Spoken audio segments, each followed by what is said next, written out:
Olá pessoal, tudo bem? Eu sou o professor Pedro Andrade e essa videoaula é para os alunos do 7º ano.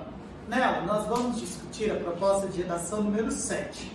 A proposta de redação número 7 pede para que você faça uma entrevista. Mas lembre-se, seguindo os moldes da entrevista anterior da proposta número 6, vocês não precisam sair de casa para entrevistar as pessoas.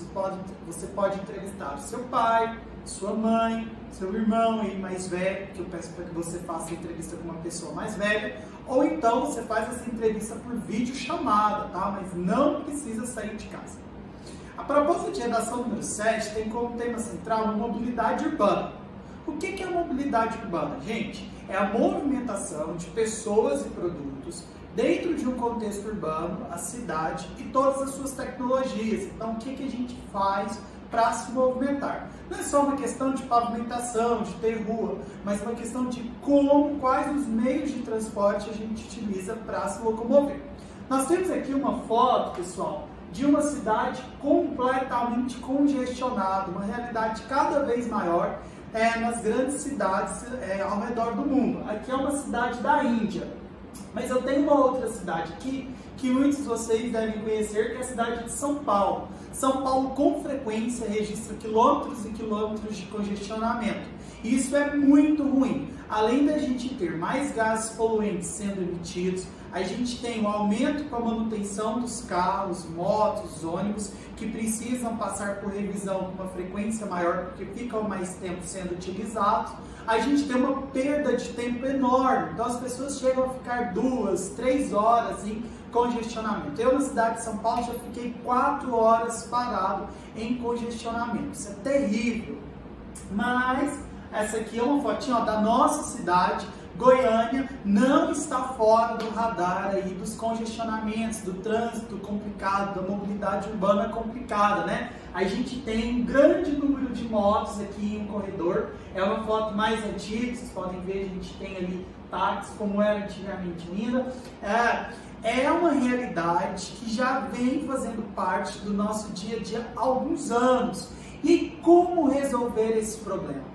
É o que a gente vai fazer entrevistando as pessoas. As pessoas vão falar sobre as experiências de mobilidade urbana que elas já tiveram ao longo dos últimos anos, as experiências que elas têm hoje, como elas têm vivido, talvez falar um pouquinho agora de como está a mobilidade para aqueles que estão saindo de casa nesse período de quarentena e o que as pessoas esperam que aconteça com o nosso trânsito. Porque a gente sabe que se o número de carros e o número de pessoas circulando sozinhas em seus veículos continuar aumentando, a gente vai ter cada dia congestionamentos maiores, a gente vai ter cada vez mais as pessoas tendo que sair mais cedo de casa, chegando mais tarde em casa, a gente vai ter toda uma reconfiguração social que nem sempre vai nos afetar positivamente. E aí eu trouxe aqui para vocês, olha aqui, também o ônibus. Esse ônibus é da cidade de Goiânia, os ônibus lotados. Isso é um dos grandes problemas das cidades que enfrentam essa dificuldade na mobilidade urbana. Pouco investimento no transporte público. Então você tem o transporte, que é o ônibus, que consegue carregar muitas pessoas ao mesmo tempo, então você vai ter menos veículos circulando nas cidades. Mas a realidade que a gente encontra é essa. Ônibus superlotados e as pessoas cada vez menos desejosas de utilizar o transporte público. Em alguns casos, olha só como está esse ônibus, é uma cidade oriental. As pessoas vão em cima do ônibus, né? É uma coisa horrorosa. Por quê? Porque não tem transporte público para todo mundo. E aí o que acontece? Mais carros e mais motos. Então as pessoas juntam ali um dinheirinho, compram uma moto ou compram um carro mais velho, colocam esse carro para circular, colocam essa moto para circular, e aí a gente tem um monte de carro com uma única pessoa.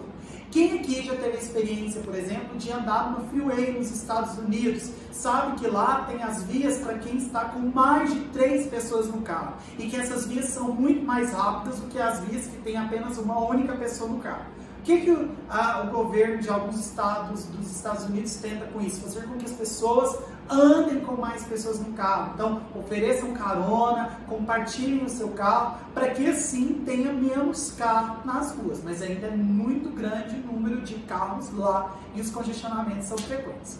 E aí a gente tem alguns exemplos de cidades que vêm se destacando por investir na mobilidade urbana. Então, olha só, a primeira cidade que a gente tem é Copenhague. Copenhague se destacou porque investiu em dois pontos. Primeiro, no incentivo ao uso da bicicleta, certo? Nós vivemos numa cidade plana também, Goiânia é uma cidade plana e a gente conseguiria se deslocar de bicicleta por vários lugares. E além disso, investiu na educação das pessoas no trânsito. Então, conscientizar as pessoas de que é preciso oferecer carona ou ser um caroneiro, conscientização de que é preciso respeitar as pessoas que andam na rua em suas bicicletas, respeitar as pessoas que andam a pé. Então, Copenhague tem se destacado por conta disso. Aqui nós temos Berlim, uma das maiores capitais da Europa, certo? Berlim foi uma cidade projetada para 6 milhões de pessoas, hoje tem por volta de 4 milhões de pessoas, e é uma cidade que investiu em transporte público. Então, o transporte público em Berlim é muito eficiente e isso faz com que as pessoas não tenham que sair em seus carros. Aqui a gente tem um metrô na cidade de Hong Kong. Hong Kong é uma das cidades asiáticas com o melhor transporte público que se conhece. E investiram muito em metrô. Então os metrôs de lá são de alta tecnologia e passam com frequência conseguindo carregar um grande número de pessoas.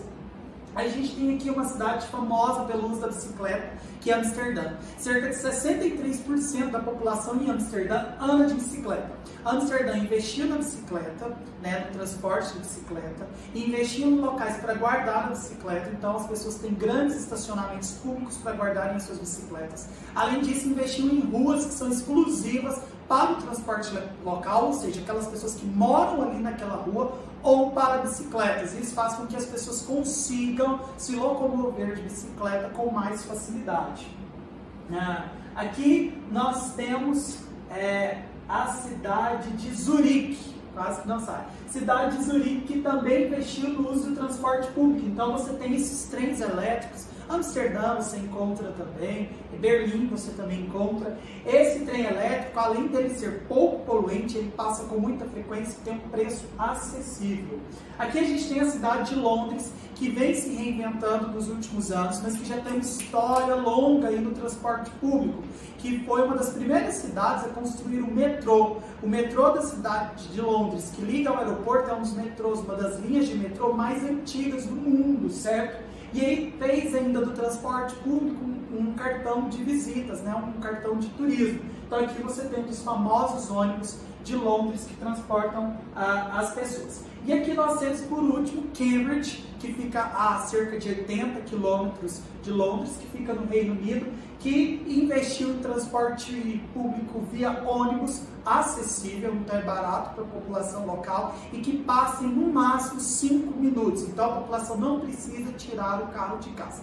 Então a gente viu que esses exemplos de cidades que têm uma boa mobilidade urbana investiram no transporte público, certo? Além de investir na educação das pessoas que estão se locomovendo pela cidade. Obviamente não basta colocar transporte público na rua, é preciso garantir a segurança, é preciso garantir a eficiência, é preciso garantir uma série de outras coisas. Isso aqui, pessoal, aliado aos textos motivadores da coletânea de vocês, vão ajudar a vocês produzirem as perguntas para fazer a entrevista de vocês, tá certo?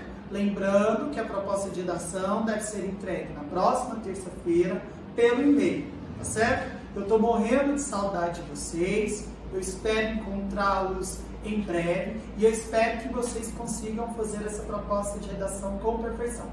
Beijo, abraço, tchau, tchau!